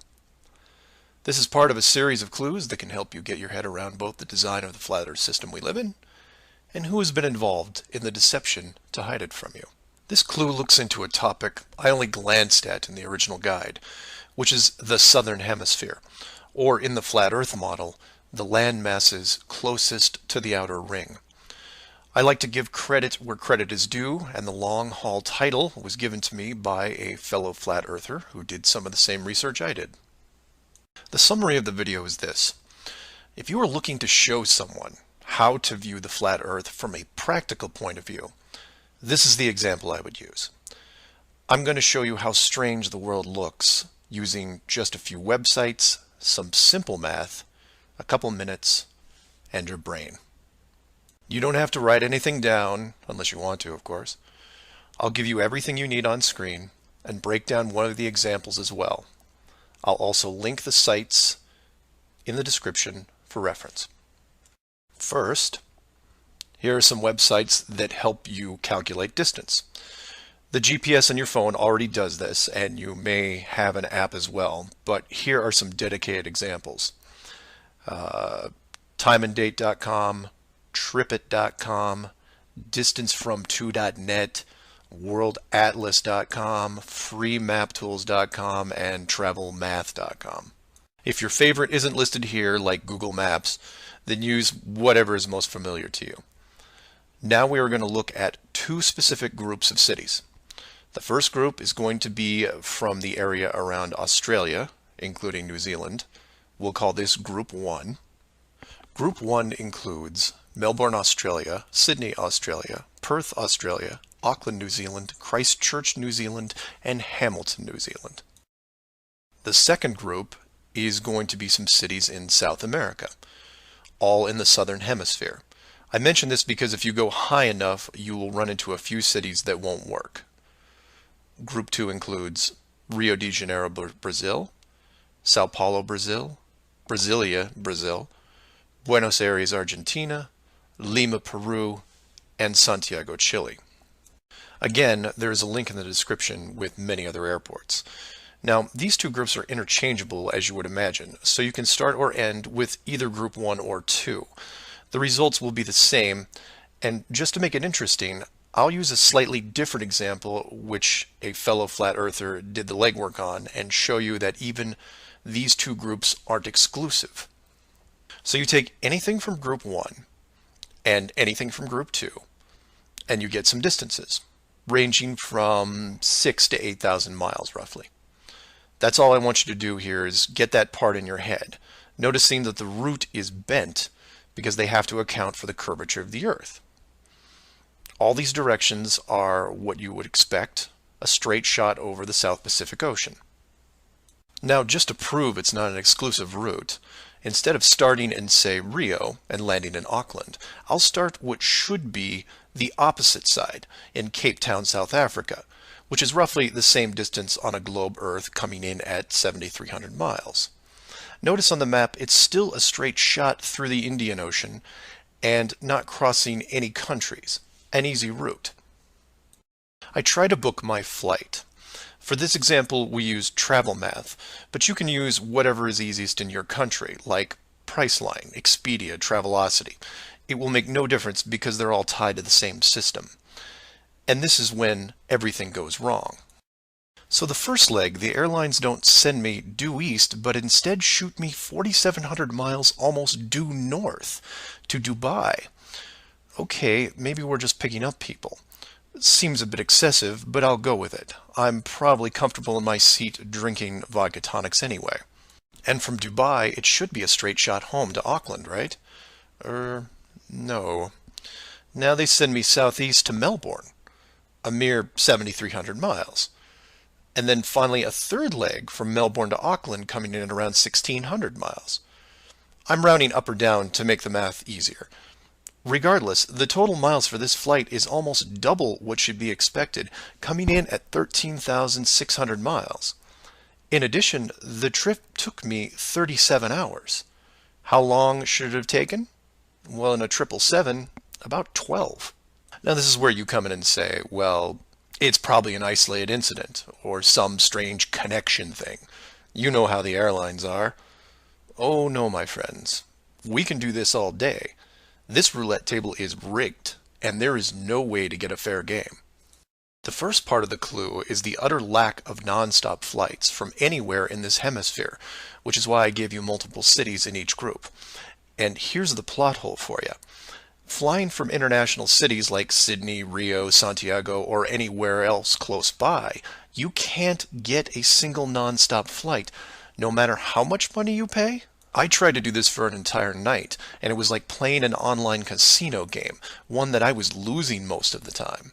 The connections kept coming in like spam windows. Start in Christchurch, go to Auckland. Start in Auckland, go to Sydney. Start in Sydney, go to Dubai or Los Angeles or somewhere else that makes no sense. Some of these connections took the trip over 50 hours to complete. Go ahead, try it yourself. You may find one nonstop. But even then, the strangeness doesn't end there, because the speed is wrong. For reference, I included an optimum cruising speed guide from a commercial pilots forum that lists all the international aircraft used in these routes. A 777, the current state-of-the-art flagship plane, designed for maximum fuel efficiency, has a cruising speed of 640 miles an hour. 7,400 miles comes in at around 12 hours.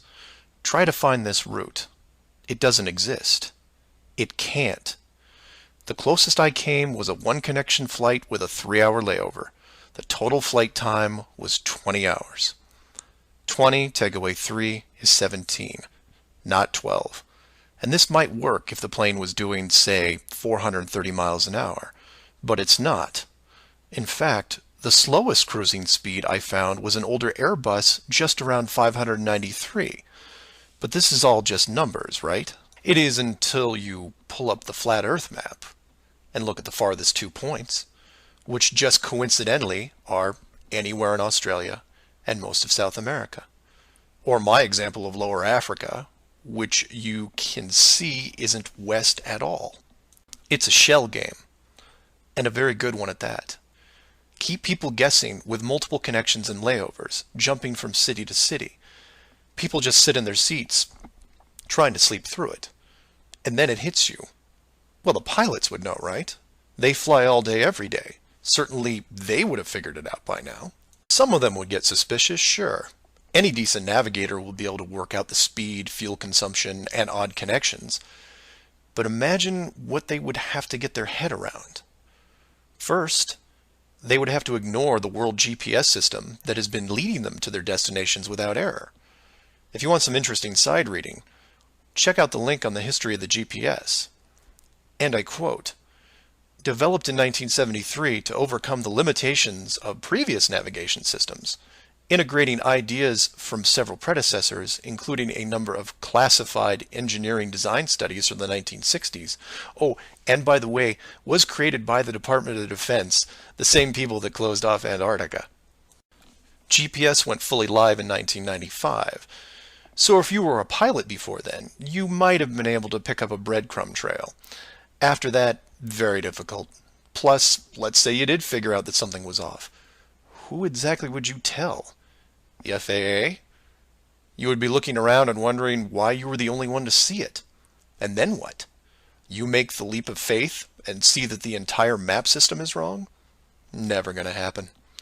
You might as well just tell them that an alien spacecraft followed your plane around for 2 hours. We know what happens then. Start playing Flight Time Casino for yourself.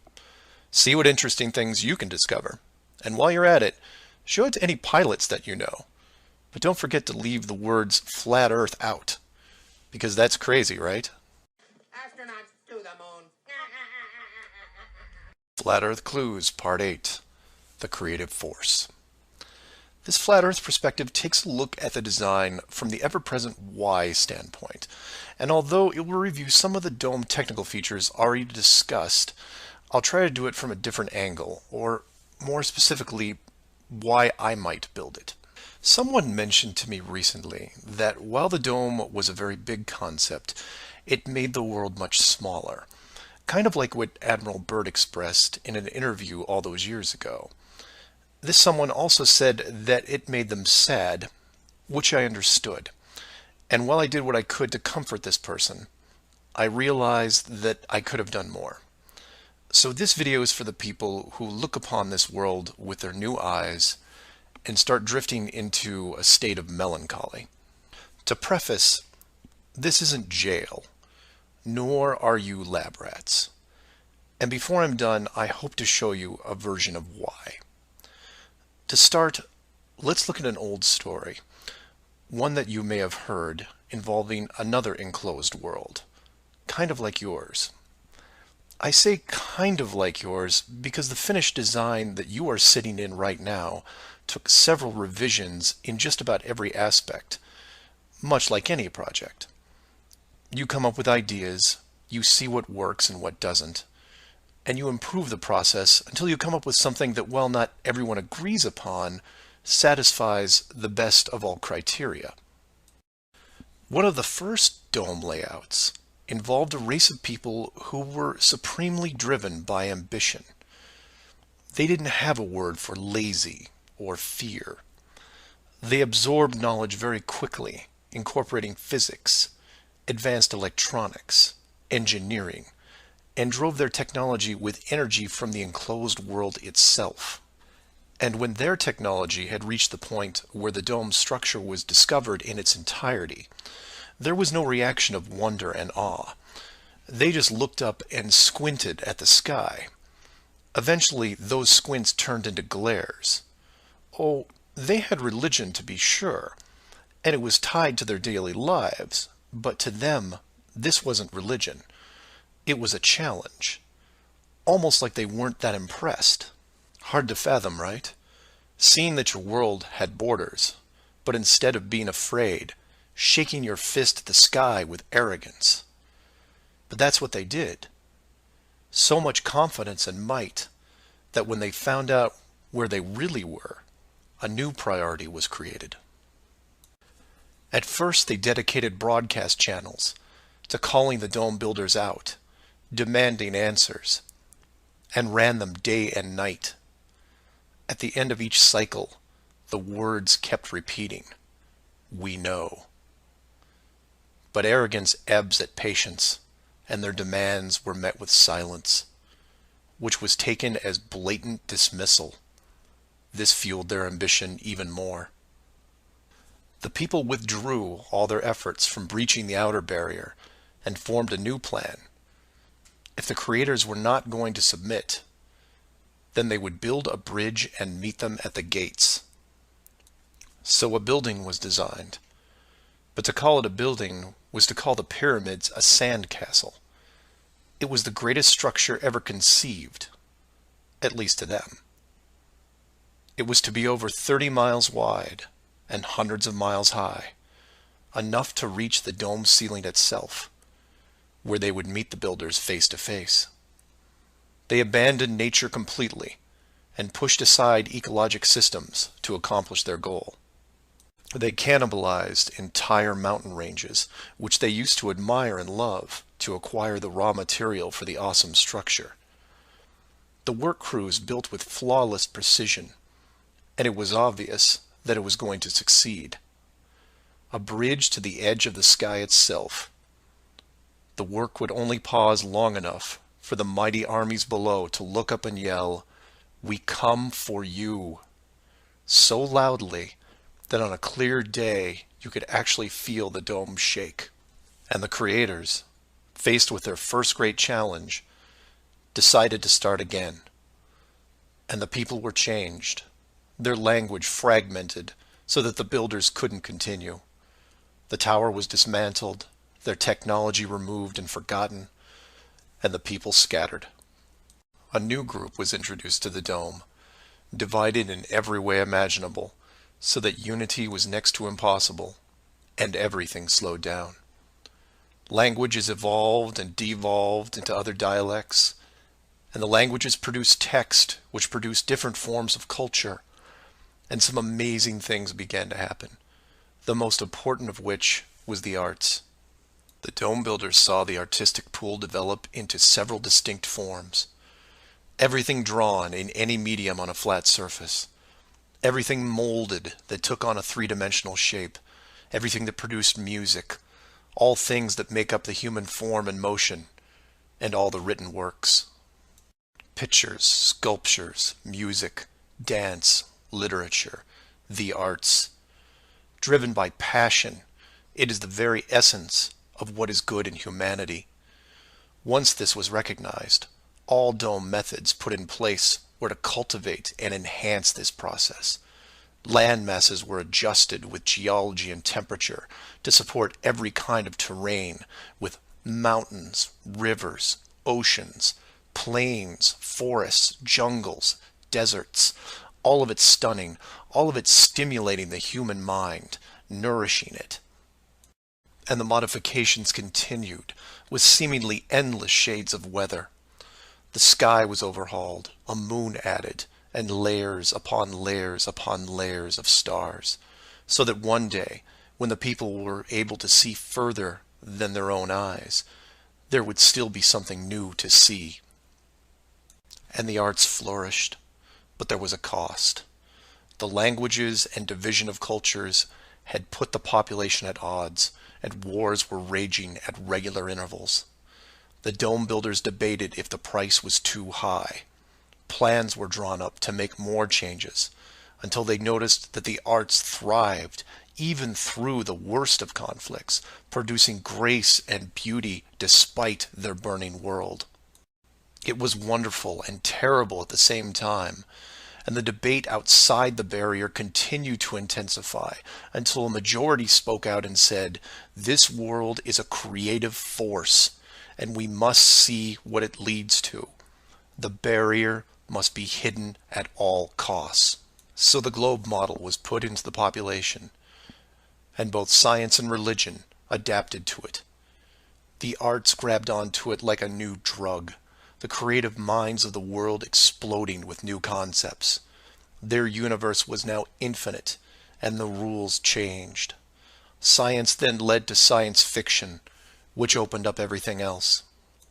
Books, pictures, sculptures, dance, and music, all reaching deep into space. Decade after decade of wonderful possibilities, rising above the ashes that were at their feet. And it's not just the artists, it's everyone. You affect others, who affect others, who inspire others, who build it, paint it, sculpt it, sing it, who then put it up on a pedestal and hold it under the light and say, this is a piece of who we are. And for every one of them, there are hundreds of others who, for whatever reason, were unable to express the songs and images and stories that are in their heads. Imagination is far more important than knowledge because it is limitless. It is your shield, your sword against the cruelty of destructive forces. There are those right now who live in chaos, whose life is surrounded by a swirling nightmare from which they think they'll never escape. These are the true warriors of the world, and they are far braver than me. I am humbled by those who suffer the most. Know that mountains were built for you. Oceans were built for you. All of this was built for you, your struggles and your trials by fire. It may be today, it may be tomorrow, but one day the curtain will close and this stage will be struck. And when the dust settles, no matter where you are right now, you'll see the big picture and have new eyes, and you will be shown what wonder really is. And as you leave this most magnificent of theaters, heading towards the next, my hope is that you'll pause, look back at the stage and say, I was actually in it, you know, right there in the thick of things, and it was a sight to see. Because it really is a hell of a ride. Imagine what the next one will be like. Astronauts to the moon. Earth Clues Part 9, The Magic Show. This is part of a series of clues that can help you get your head around both the design of the flat Earth system we live in and who has been involved in the deception to hide it from you. This flat Earth perspective initially started out as a problem-solving exercise that was going to be built into Clue 7, otherwise known as the Long Haul. But after some research and a little patience, it has evolved into something that warranted its own section, and is a perfect example of good things come to those who wait. So emails and phone calls have been coming in, almost all of them positive. Several people from around the world commented on the southern plane routes. They said that while 95% of the long routes in that hemisphere were connections, which in itself raises red flags, there were a few pesky non-stops that seemed to contradict the overall logic. The question then posed to me was obviously, are they real flights? Could they be put there to throw the Flat Earth group off? If it was a trick, could I figure out what it was and how it was accomplished? I accepted the challenge and started my impression of Morgan Freeman as he went up against the Four Horsemen magician crew. Now, admittedly, I was skeptical to start, because the flights went against the third rule, that being the flat Earth has no shortcuts. Only a globe has shortcuts.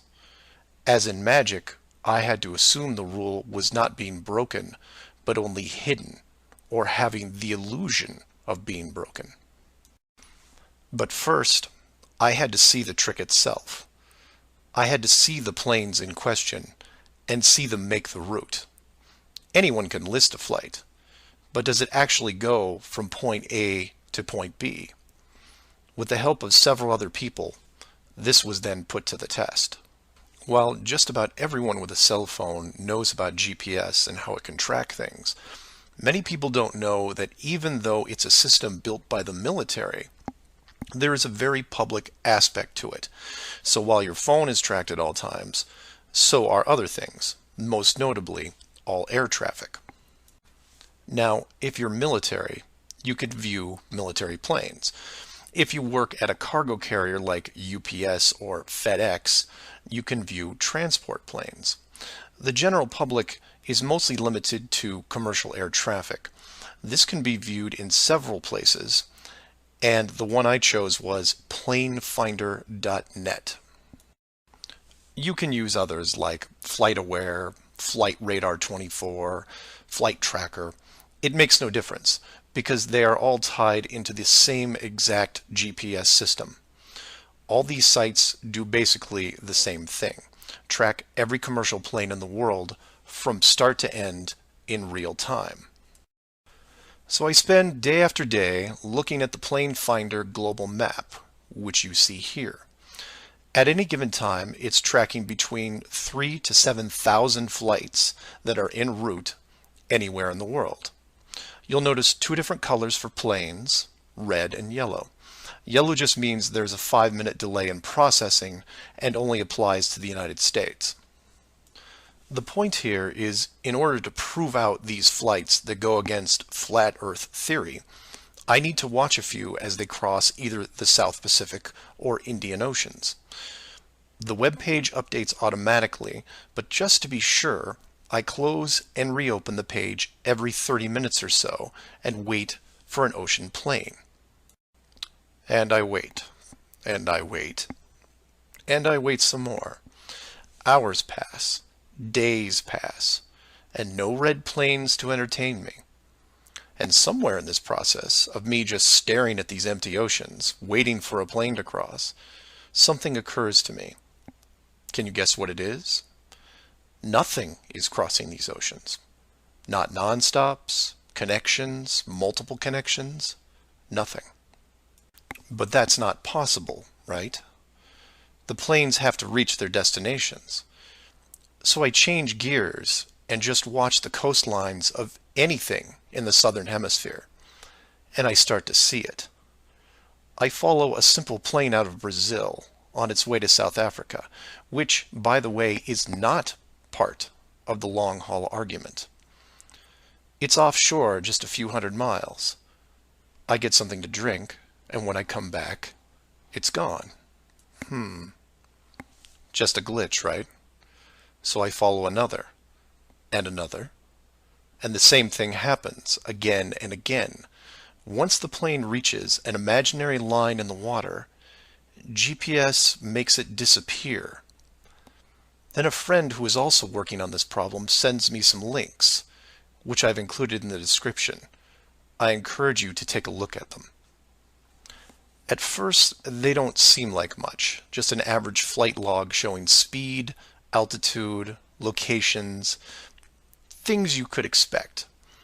Then you scroll down to about 3:30 in the morning, and the location drops away and is replaced by either the word approximate or the word estimated. This then continues for the next 5 hours until, miraculously, 1 hour before landing, the flight log reestablishes itself, and the GPS system shows the plane in real time about to reach its destination.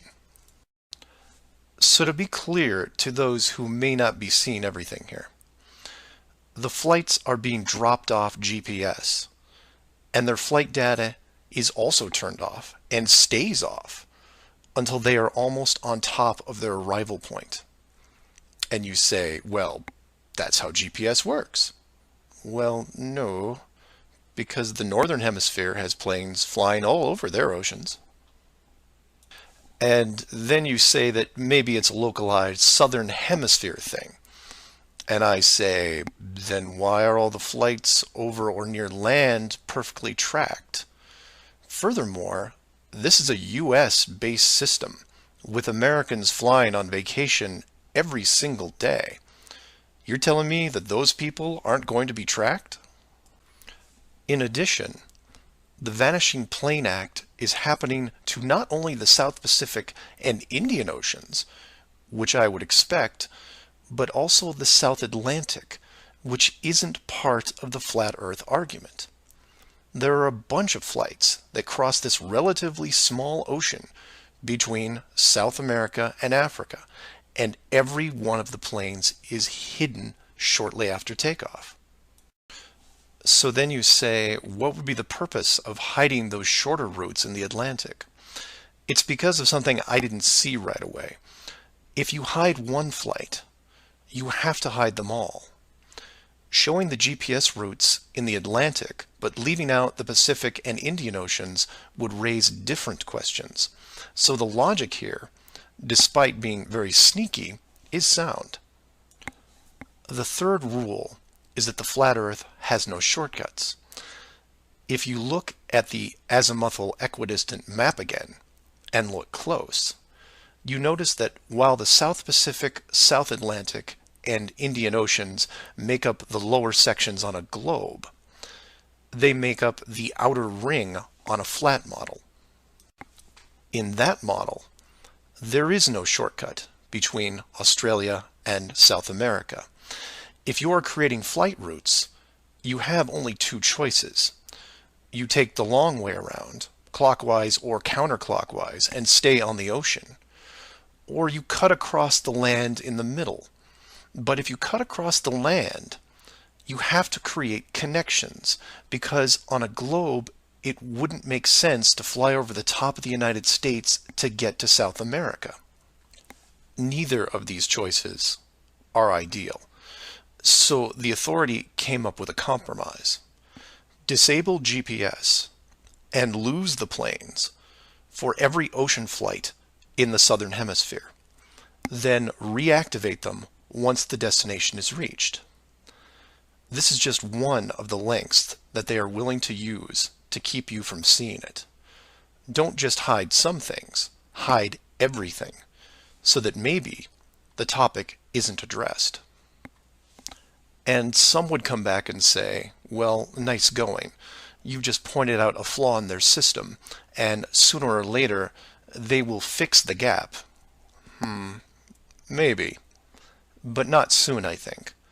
Remember, this is a rule, not a guideline. They can't change the map, so they have to work within its limitations. If they have a better workaround, I can't wait to see it. Astronauts to the moon. Flat Earth Clues, Part 10, Hiding God. This is part of a series of clues that can help you get your head around both the design of the flat Earth system we live in and who has been involved in the deception to hide it from you. As you can tell from the title, I'm taking a different approach. Eventually, I was going to have to address the question of what happens next, or what we do now with the information at hand. If you've made it through the guide and the first 9 clues, then at this point you're either buying into the flat model or on the fence. If this is the first one you went to because of the title, I recommend you go back, because we're not going to do much in the way of reviewing. But if you're still with me, then you would agree that 1, the world you've been taught has been kept from you, and 2, one way or another, you would like to prove this out. So how is this possible? The authority in question who created what you call the globe is guarding all the gates. They protect the sky, the outer edge, and most importantly, the education system that shows us at an early age what they want us to see. Nobody listening to this has their own spaceship or advanced rocket program. Nobody actually owns a long-distance icebreaker. And while some of you may have a private plane, I wouldn't recommend testing a military barrier that technically doesn't exist. But then again, you have to remember that this is not the story of David and Goliath. The hidden world was never going to be sustainable forever. As a civilization evolves, the tools the authority uses as a method of control become more vulnerable. I've learned many things about systems over the years, and one thing that I find most interesting is as layers of strength increase, the higher the chance that they can be used to your advantage. But maybe I'm talking in riddles. I should be boiling it down to what can be done by showing you what's being hidden, what's important, and how it can be spread to others without looking like a crazy person. To be clear, and I can't stress this enough, do not start conversations with the word flat earth. Think of it like Fight Club. The first rule of Flat Club is that you do not talk about Flat Club. Before you started waking up and watching all these things, you were like me. You laughed and mocked everything that was flat earth. You may have learned faster than others, but the knee-jerk reaction by 99% of the people was created the day they sat down in a classroom and stared at the globe. Look at the videos. Not just mine, but others who are putting forward some great arguments, and ask the questions that people can relate to. I'm going to introduce 3 very important questions that you can use, each with a statement that precedes it, and each statement is a motivation for a different group of people.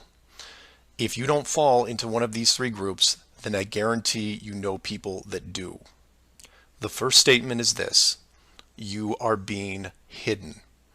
What do I mean by that? Well, this goes back to Clue 7 and Clue 9, which talk about the flights in the Southern Hemisphere. If you are flying a plane over the Southern Hemisphere, your flight is not being tracked. How can this be used to find out the truth? It's simple, it's quick, and it costs no money. No matter what country you live in, send a quick note to your local, state, or federal representative and ask them this question: why are citizens of our country flying over oceans without the safety net of the GPS system? And remind them that GPS stands for global, not partial. Without GPS, anything could happen to your plane and no one knows where you are. And while you're at it, remind them that the GPS system was built by the United States Department of Defense, who never does anything small. The system that is in effect now has what appears to be huge, deliberate gaps in the Southern Hemisphere only. Do not mention flat Earth. Just voice your concern about the safety of you, your loved ones, and your fellow citizens. Will they get back to you? Possibly. Will they give you a satisfactory answer? Not a chance. Because they will only have what the military gives them.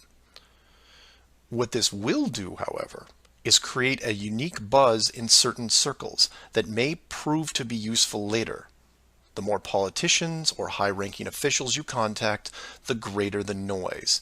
The motivation here, as you can tell, is general public concern.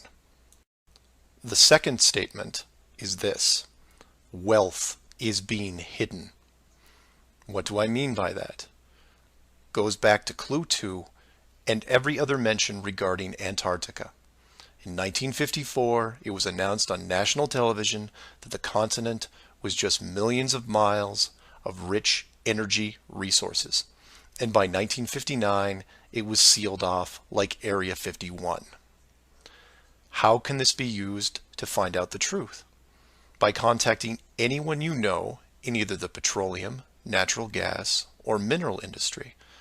This means ExxonMobil, British Petroleum, Royal Dutch Shell, Chevron, ConocoPhillips, BHP Billiton, Rio Tinto, Glencore, Anglo American, and there are many others.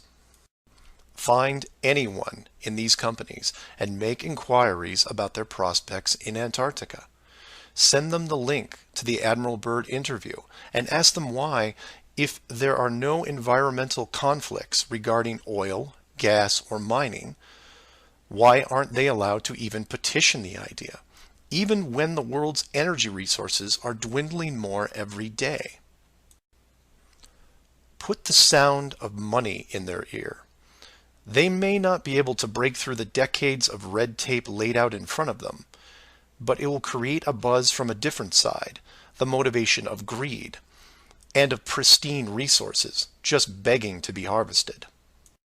And finally, to preface the third statement, I need to thank all the people who have sent me stacks and stacks of biblical scripture, asking me to stop dancing around the title of the flat model and call the structure what it really is.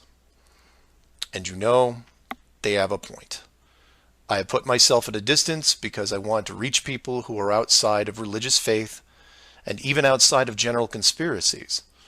But for all those spiritual groups who have contacted me, I can now, however, say with conviction that this third statement is this: they are hiding God. Despite what labels I put on the flat model structure, the oldest names are from the oldest texts, one of those being called the firmament.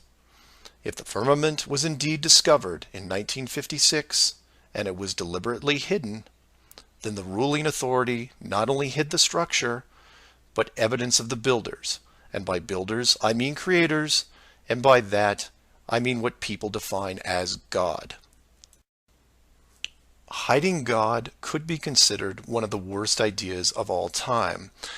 And if you are a person of great or small faith, you have a vested interest in any evidence that would solidify and vindicate your years of dedicated service. If a structure was found that had, for all intents and purposes, the handprint of God on it, then the ruling authority has no right to keep it from you. There are billions of people on this world who have personally dealt with the concept of God and would like to know for sure if these beliefs are well placed.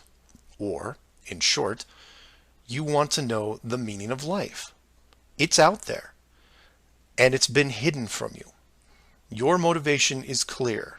Go to your church leaders, your congregation, and tell them science probably found evidence of God in 1956 and decided to keep it a secret. If you know people of religious power, send this up the ladder. Get the word out and see what comes back. Between these three statements and questions, people will talk to people who will talk with others and eventually reach someone who knows. This isn't a grassroots or groundswell movement that takes a long time, because the system that has been used to mold and control you these past years has been based on speed, and by that I mean real time. All it takes is a single video, a memorandum, one whistleblower, one key person, and everything changes, not in months or weeks or days, but hours. And in those hours, everything changes because of the speed. People all over the world wake up and look at the sky with new eyes, and things start to get better.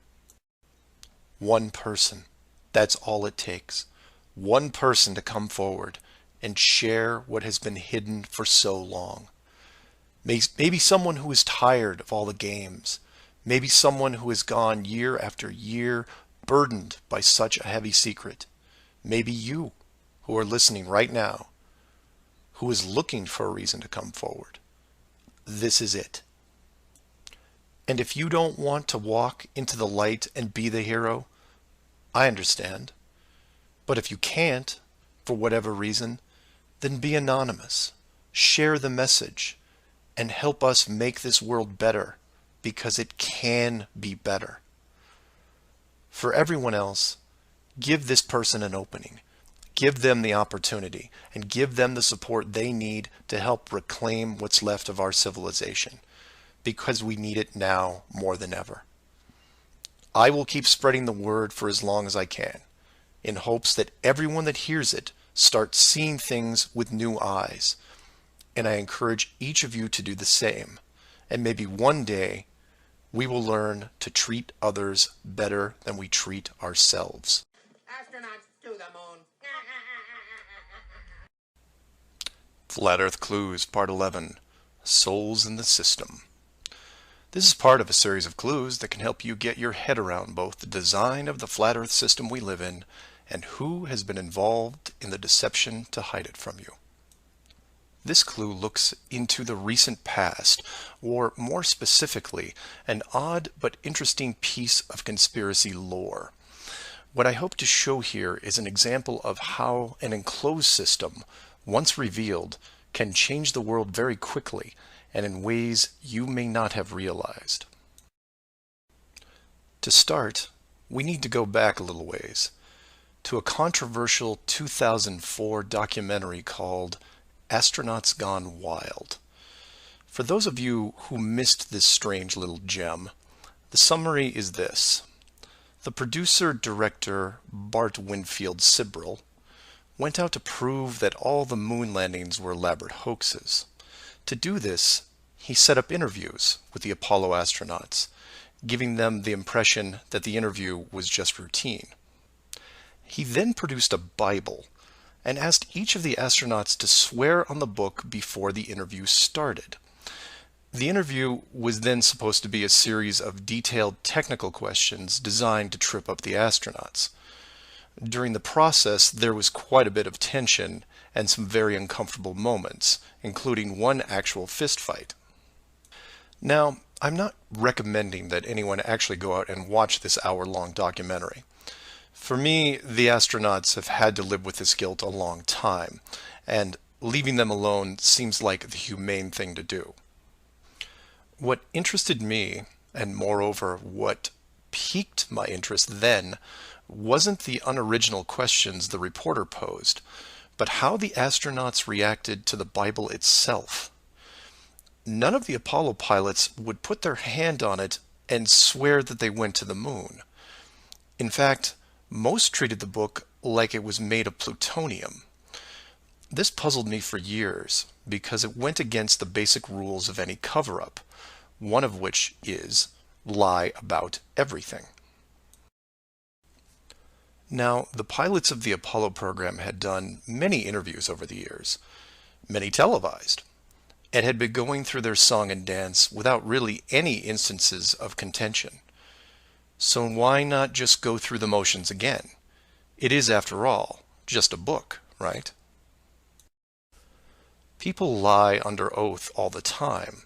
It's called perjury, and every country has an extensive system of laws and punishments to deal with it. These punishments don't seem to stop the people from committing perjury, and you can read about it almost every day. Furthermore, the astronauts were not in court. This was just a room, sometimes their own home. So swearing on the book would, for all intents and purposes, be meaningless. And this sat in the back of my head for years, because it didn't make sense. Why would astronauts, trained by a very large military science program, be afraid of just putting their hand on the book and just tell one more lie? Well, for them, it may have been more than just a book. It may have been a symbol of something much bigger. You see, for you, me, and almost everyone else, a holy book is a symbol of faith, because the creator or creators have yet to be revealed. But if you knew that the creators were real, then the book becomes something much more tangible, more relevant, more sobering. Or more to the point, the Apollo astronauts would have been let in on the enclosed system during their tenure with NASA, and over the decades, this system created certain truths for these men, one of which is, someone could be watching. Now, whether the builders/creators are actually watching every little thing we do can be debated, but if you have proof that they are real, then the thought of your every move being scrutinized is a very real possibility. This is what you and I may suspect, but don't feel. The Apollo pilots, however, are a different story. If they were shown how the world really looked, then their attitude towards the book takes on a whole new meaning. In fact, it didn't have to even be a Bible. It could have been an encyclopedia or a piece of wood, because it was the idea that made them pause. And if you're still not getting it, then I'll ask you directly. If you actually saw some of the creators' handiwork and knew that there was a chance you were being watched, and there was a scorecard involved, Would you swear against that and lie about something? Would you roll those dice and take the chance? Or to put it another way, everyone has gotten frustrated about something, then looked up and cursed the sky. Would you still do that if you knew that a creator was up there and possibly listening? That's just one example of how knowledge of the enclosed system changes people. The astronauts didn't want to roll the dice and lie because there was a real fear of retribution. And while they were confident that a bolt of lightning wasn't going to strike them down, they also weren't going to push their luck. And we all take on the same approach in daily life. Everyone who drives has run a stoplight. We know when we see the yellow light that it's too far away, so we hit the gas and hope for the best, especially if the traffic is light and we aren't putting anyone in danger. But you take that very same intersection and put a red light camera on it, well, then things change, don't they? Do you hit the gas and roll the dice? Not a chance. You hit the brakes and hope that you can stop in time because you are being watched. You may not be a model driver by any sense of the word, but you understand this rule and this place, and you don't break it. And this one aspect is why I'm pushing so hard to see the enclosed system revealed. Because as a civilization, we seem to be only as good as what we can get away with. This isn't an issue with freedom, it's an issue with doing the right thing. You know that running red lights is a bad idea. The camera is a reminder of that. Imagine all the things that would change for the better if the enclosed system was revealed. Would you lie to hurt someone? Would you rob a bank, commit fraud, or embezzle? Would you steal anything unless your life depended on it? And while people would still get angry and fight, would they maim each other? Would they kill? Would anyone knowingly commit murder? Would you bully or extort people for profit? In fact, knowing that the world was created, would you do anything malicious towards anyone? If the world is not a globe, but instead enclosed, then wars end. Hate crimes end. Maybe not overnight, but quickly. Because you may be, for the first time in your life, actually accountable for your actions.